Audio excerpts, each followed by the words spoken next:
Benjamin Franklin, a founding father to the United States, wrote a letter in 1789 stating that, "In this world, nothing can be said to be certain except death and taxes.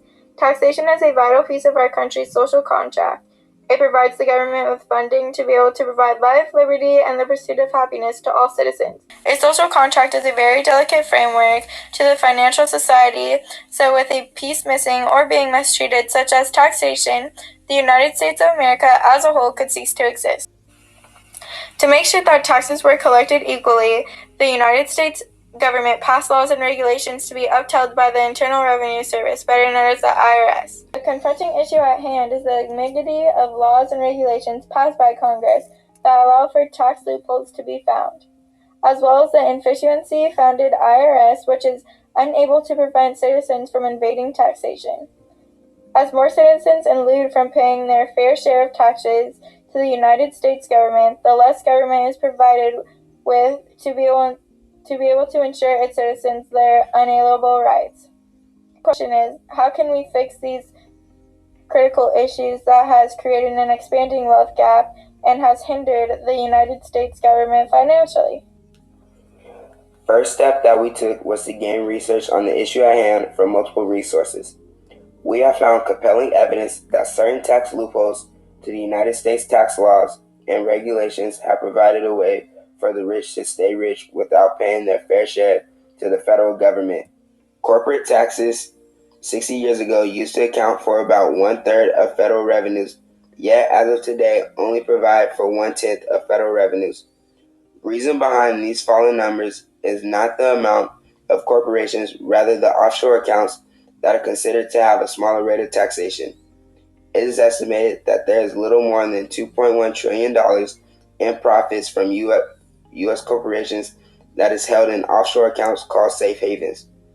The ambiguous laws that are in play today allow for all of the money to be hid away for giant corporations that are looking for the highest profit. If it was not bad enough, other corporations and businesses have found key loopholes right here in the United States of America that by technically standards are legal.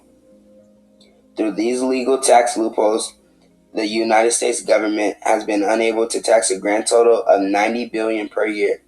26 companies apart at the Fortune 500 were proven to pay minimal to no taxes whatsoever on their profits.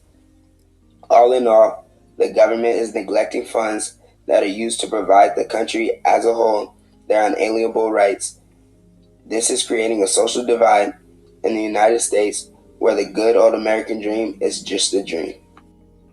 To get the public's level of fairness between the types of tax loopholes and the amounts actually paid to the government, we accumulated 3 different types of surveys. Eric Kirchler, Boris Masijovsky, and Frederick Snyder gathered their survey data with help from Humboldt University in Berlin.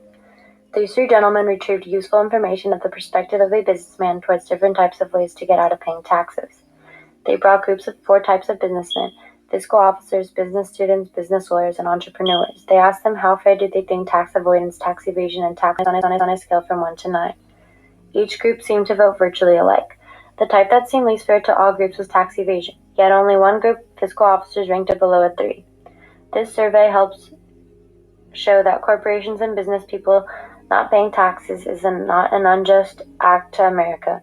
On the other hand, average blue-collar workers tend to have a different perspective, which leads them to believe there is no way of climbing the social ladder.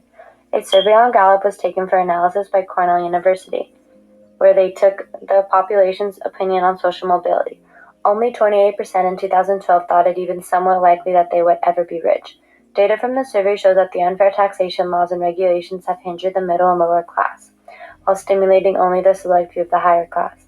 The third survey is both the views from Republicans and Democrats on whether big corporations should be paying a higher tax rate. As predicted, they were split on opposite sides, with Republicans choosing a more conservative side while Democrats went more liberal. This survey helped provide opinions from each party to make laws that can be jointly agreed upon as a united Congress.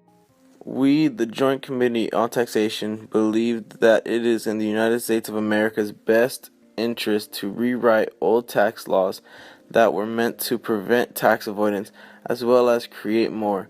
First, as a joint committee, we look at both sides of the argument and try to create the most fair and compromisable changes possible to the laws. Our best possible solution is to reword our previous laws set in place so that they cannot be misinterpreted or manipulated for any personal or capital benefit, yet at the same time allow for few exceptions to minimal tax breaks for new corporations that are struggling to get their business off the ground. Second piece to our proposal is to create more laws that would cover offshore accounts. Creating two types of laws would be ideal. One that prevents offshore havens by making more regulations for moving or exporting large quantities of money to another country, and one that punishes people that use safe havens, in which the punishment should be paying back the amount of taxation lost while staying in jail until they finish paying it off. Finally, to execute our renewed and brand new laws, we will need to fund the IRS more efficiently by providing the IRS with funds from the military budget by a minimal percentage. The opposing side to our bill may contain doubts and concerns to whether or not the bill helps or hurts Americans as a whole. Since President Reagan introduced trickle-down economics in 1981, the United States government has given the wealthy and corporations tax breaks and hoped that the wealthy will create jobs for middle and lower-class workers. One major concern is, how is there going to be positive job growth if we put more regulations on the wealthy and corporations? Studies from the Bureau of Labor Statistics and Economic Policy Institute have shown that there's minimal or no correlation between giving tax breaks to job creators and job growth.